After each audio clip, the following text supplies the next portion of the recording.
Hello, guys and gals, and welcome to another episode of Unique Items. Today, we're going to be going over the Sorceress boots known as Asu's Heirloom. These boots are kind of interesting because they have some really interesting effects on them, and as we go over them, you'll find that out for yourself. But basically, they can come in Sacred and Ancestral form, which means they can drop in World Tier 3 and World Tier 4. They cannot drop at World Tier 1 or 2. Now, these particular boots come with the passive effect, so all boots have a passive effect, by the way. There are things like attacks reduce evades cooldown, evade charges. This particular one, instead of having attacks reduce cooldown or evade charges, they come with evades grant 50% movement speed for 1 second. And you'll see why this is important later. They also come with a movement speed bonus on them, which varies between 10.5 and 17.5%. And of course, if you upgrade these, the movement speed goes up even higher. And I think it's always important to show this kind of thing off because a lot of people look at the stats and they're like, oh, that's not really the greatest. But once you get them upgraded, a lot of the times you will see that they have even more stats than you think they do, because those 5 upgrades are pretty crucial in getting the stats upgraded. So, like as you'll notice here, it says 17.5 and it goes to 19.3, and then when you upgrade it again, it goes to 21%, and then when you upgrade it again, it goes to 22.8, and so forth and so on. And so, if you finally upgrade it to its final form, you end up with 26.2 from its original value, which is pretty crazy as far as upgrades go. Now, 26.2% is a pretty nice amount of additional movement speed. We also have 21% movement speed for 4 seconds after killing an elite, which is really nice. So you end up with a pretty decent amount of additional movement speed here. Not only do you get the 50% or the 75% once it's been upgraded for 1 second when you evade, but you also get the 26.2% just flat, and an additional 21% movement speed for 4 seconds after killing an elite, which is really nice. You also get 16.5% shrine buff duration, which varies between 7.5 to 18%. And the movement speed for killing an elite varies between 21 and 42%, which is really ridiculous. So if you were to get a perfect pair of these, it would be 26.2% movement speed and 42% on the elite kill. There's also an increase in slow duration, which is slow duration reduction. So basically preventing you from getting slowed, if I'm reading that correctly, of 18.9 to 28.4%.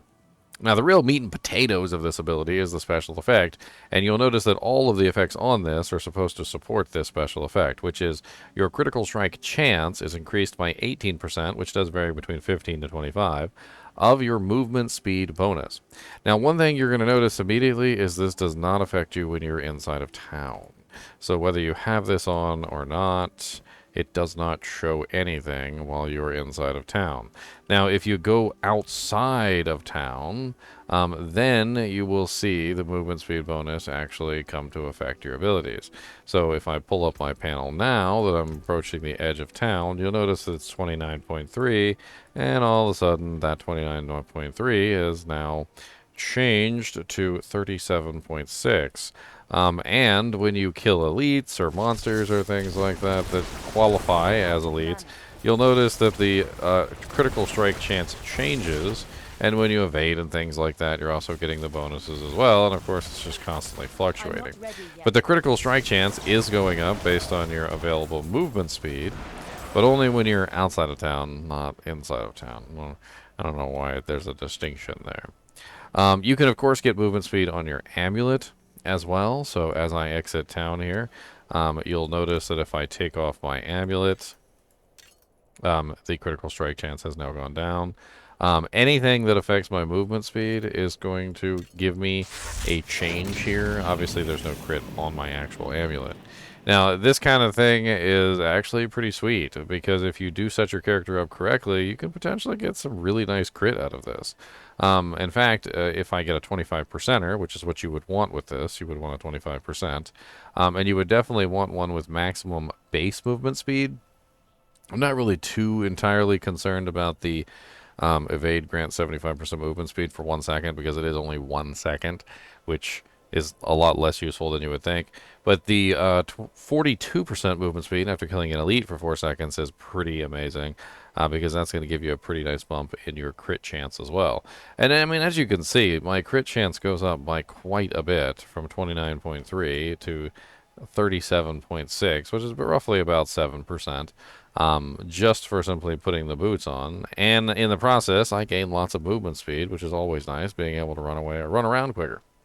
Now, the only real downside to using these, from what I've seen, is that in general, you just don't have the same number of evade charges. Now, me personally, I like to have the evade charges.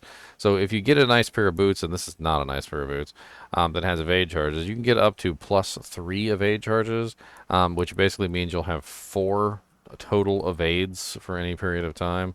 And if you're utilizing things like the convert of evades into another ability, like for instance, I'm using the enchantment that gives me evades as teleport. This one's not quite as interesting for me because I want multiple evades so that I can have multiple teleports, which is kind of nice for me. I mean, I do want to build more crit, obviously, which I need to get some decent crit on both of my rings. 7.5% is the general amount that I usually want on those. And then you can really get crit from your glove slot too. So this is kind of important if you're looking at critical chance or critical strike chance. There's really only 3 places you can get it. Your gloves can get you up to 12%, and both of your ring slots can get you 7.5. Those are your 3 main places for getting your critical hit chance. So you can basically get your 12% plus 7.5% plus 7.5%, and this would give you a way to add additional crit percentage on other than those 3 pieces. I mean, it is an interesting way to add crit into a build that is already kind of capped out on crit, I suppose, allowing you to hit a little bit further into that. Now, of course, the only downside to this is that you might want specific effects on your boots, like plus to teleport, or plus to ice armor, or whatever it may be, like on your particular boots, which could be more important to you than having a little bit of extra crit. But I mean, I look at these boots as more than just a little bit of extra crit, because they also give you a huge amounts of movement speed. I mean, just in general, you've got the movement speed from elites, the evade movement speed, and then also the fact that it offers you the slow reduction, so you're just a really fast individual.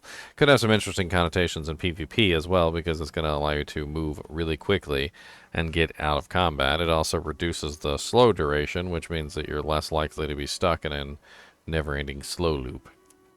There is some flavor text on these boots. It says, while scholars have proven these boots were not created by Asu herself, it is noteworthy that they have been passed down since the formation of the mage clans, Barrett's Book of Implements. Anyway, as always, I do appreciate you guys and gals watching my videos, even when we're just talking about a fancy pair of boots. As my mom used to sing when I was younger. She always used to be like, did you see mine? Did you see mine? Did you see my new shoes? As always, thanks for watching, and keep watching.